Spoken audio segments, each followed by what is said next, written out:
Continuing the book, Let Me Be a Free Man, a documentary history of Indian resistance. And it says here, Tecumseh, the great Shawnee patriot. Tecumseh was born about 1765 in the Scioto River Valley of Ohio.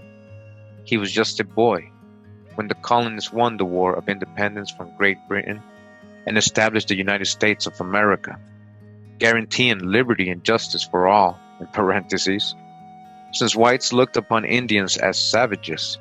However, they did not extend to them the rights granted to human beings, in parentheses. Tecumseh learned about the white man's cruelty at an early age. Around the campfires, he heard tales of how Puritan colonists had massacred eastern tribes that had resisted their rule. When Tecumseh was 6 years old, his father, a respected chief, was murdered by the white hunters. Two of Tecumseh's older brothers were later killed in a battle with white soldiers. Then, in a reprisal for an Indian raid, the U.S. Army burned Tecumseh's village to the ground. In recognition of his skill as a warrior statesman, Tecumseh was made chief of his band while still a young man. He led many raids against settlers encroaching on Shawnee lands in Ohio and Indiana, but he soon realized that alone no tribe could hope to prevail. Tecumseh now dreamed of uniting the widely scattered Indian communities against their common enemy. Traveling from Ohio to the tribes east of the Rocky Mountains, Tecumseh spoke to natives assembled before their council fires. He called on tribes that had long been enemies to join in an all-Indian army, a mighty striking force that would succeed in driving the invaders back. He spoke too of an Indian homeland where his people could live by the laws of their forefathers, free from the white man's interference. Many tribes rallied to Tecumseh's cause. The Shawnee chief led his army in a number of brilliantly executed campaigns, and for a time victory seemed within sight. But a series of blunders by his allies turned the tide against him, and Tecumseh died on the battlefield in 1813. Tecumseh's chief opponent in battle, General William Henry Harrison, wrote that Tecumseh had been one of those uncommon geniuses who spring up occasionally to produce revolutions and overturn the established order of things. Tecumseh's influence was, in fact, felt long after his death, and his dream of a unified tribal world is still being echoed by Indians, nationalists today. In the following selections, Tecumseh speaks to his people of their proud past and of the urgent need for all Indians to unite against their common enemy, the white intruder. Where the white people are, there is no peace. This is Tecumseh. I am a Shawnee. My forefathers were warriors. Their son is a warrior. From them I take only my existence. From my tribe I take nothing. I am the maker of my own fortune. And oh, that I could make that of my red people and of my country as great as the conceptions of my mind when I think of the spirit that rules the universe. How wow! The being within, communing with past ages, tells me that once there was no white man on this continent, that it then all belonged to the red man, the ruddy, copper-colored man, children of the same parents, placed on it by the Great Spirit, given to you, placed on it by the Great Spirit. Wow! Gave you the land, that made them to keep it, to traverse it, to enjoy its productions, and to fill it with the same race, once a happy race, since made miserable by the white people, who are never contented, but always encroaching. The way and the only way to stop this evil is for all the red men to unite in claiming a common and equal right in the land, as it was at first, and it should be yet, for it was never divided, but belongs to all for the use of each. It continues, Tecumseh. Brothers, my brothers, we all belong to one family. We are all children of the Great Spirit. We walk in the same path, slake our thirst at the same spring, and now affairs of the greatest concern lead us to smoke the pipe around the same council fire. My brothers, we are friends. We must assist each other to bear our burdens. The blood of many of our fathers and brothers has run like water on the ground to satisfy the avarice of the white men. We ourselves are threatened with a great evil. Nothing will pacify them but the destruction of all the red men. My brothers, when the white men first set foot on our grounds, they were hungry. They had no place on which to spread their blankets or to kindle their fires. They were feeble. They could do nothing for themselves. Our fathers commiserated their distress and shared freely with them whatever the Great Spirit had given his red children. They gave them food when hungry, medicine when sick, spread skins for them to sleep on, and gave them grounds that they might hunt and raise corn. My brothers, the white people are like poisonous serpents. When chilled, they are feeble and harmless, but invigorate them with warmth, and they sting their benefactors to death.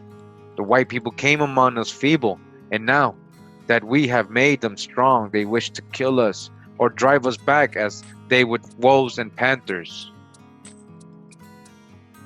My brothers, the white men are not friends to the Indians. At first, they only asked for land sufficient for a wigwam. Now, nothing will satisfy them but the whole of our hunting grounds, from the rising to the setting sun. My brothers, the white men want more than our hunting grounds. They wish to kill our warriors. They would even kill our old men, women, and little ones. My brothers, many winters ago there was no land. The sun did not rise and set. All was darkness. The Great Spirit made all things. Hawa made all things, because there was vastness, right? A darkness over the vastness of the earth. And then the Great Spirit made all things. He gave the white people a home beyond the great waters. They had their own part beyond the great waters. You hear this? The white people, the whites, they had their own grounds beyond the great waters on the other side of the world. He supplied these grounds with game and gave them to his red children, and he gave them strength and courage to defend them. My brothers, my people wish for peace. The red men all wish for peace, but where the white people are, there is no peace for them. My brothers, the white men despise and cheat the Indians. They abuse and insult them. They do not think the red men sufficiently good to live. The red men have borne many and great injuries. They ought to suffer them no longer. My people will not. They are determined on vengeance. My brothers, my people are brave and numerous, but the white people are too strong for them alone. I wish you to take up the tomahawk with them. If we all unite, we will cause the rivers to stain the great waters with their blood. Alright, you hear this? My brothers, if you do not unite with us, they will first destroy us, and then you will fall an easy prey to them. They have destroyed many nations of red men because they were not united, because they were not friends to each other. My brothers, the white people send runners amongst us. They wish to make us enemies, that they may sweep over the desolate, our hunting grounds, like devastating winds or rushing waters. My brothers, our great Father over the great waters is angry with the white people, our enemies. He will send his brave warriors against them. He will send us rifles and whatever else we want. He is our friend, and we are his children. My brothers, who are the white people that we should fear them? They cannot run fast and are good marks to shoot at. They are only men. Our fathers have killed many of them. We are not squaws, and we will stain the earth red with their blood. My brothers, the Great Spirit is angry with our enemies. He speaks in thunder, and the earth swallows up villages and drinks up the Mississippi. The great waters will cover their lowlands. Their corn cannot grow, and the Great Spirit will sweep those who escape to the hills from the earth with his terrible breath. Where today is the Pequot? Where the Narragansetts, the Mohawks, the Pokanockets, and many other once powerful tribes of our race? They have vanished before the avarice and oppression of the white man, as snow before a summer sun, in the vain hope of alone defending their ancient possessions. They have fallen in the wars with the white man. Look abroad over their once beautiful country, and what see you now? Not but the ravages of the pale-faced destroyers meet our eyes. So it will be with you. Soon your mighty forest trees, under the shade of whose wide-spreading branches you have played in infancy, sported in boyhood, and now rest your wearied limbs after the fatigue of the chase, will be cut down to fence in the land which the white intruders dare to call their own. Soon their broad roads will pass over the graves of your fathers, and the place of their rest will be blotted out forever. The annihilation of our race is at hand unless we unite in one common cause against the common foe. Think not that you can remain passive and indifferent to the common danger, and thus escape the common fate. Again, think not that you can remain passive and indifferent to the common danger, and thus escape the common fate. Your people too will soon be as falling leaves, and scattering clouds before their blighting breath. You too will be driven away from your native land and ancient domains, as leaves are driven before the wintry storms. Sleep not, in false security and delusive hopes. Our broad domains are fast escaping from our grasp. Every year our white intruders become more greedy, exacting, oppressive, and overbearing.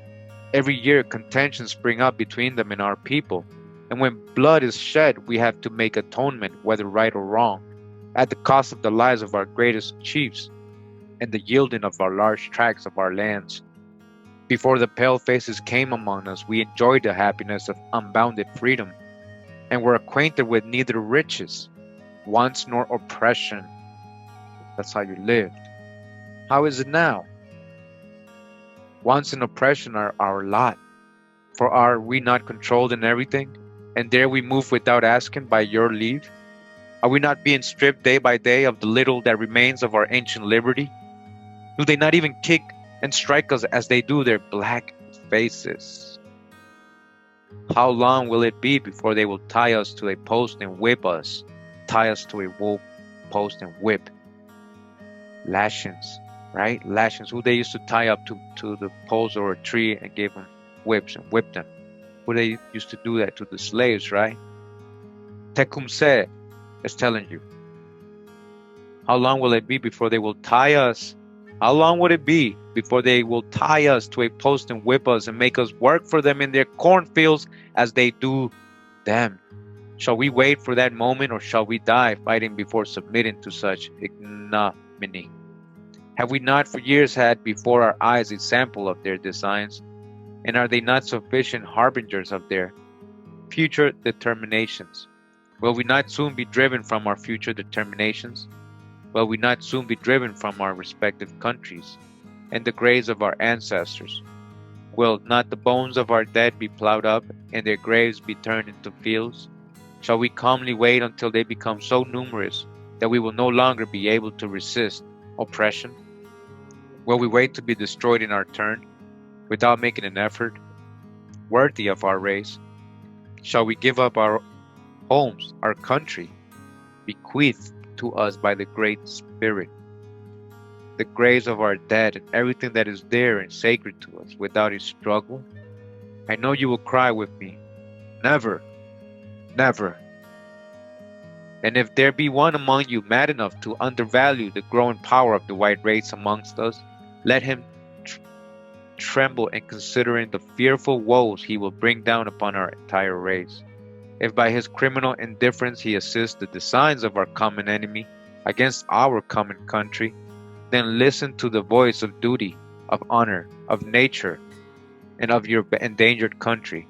Let us form one body, one heart, and defend to the last warrior our country, our homes, our liberty, and the graves of our fathers.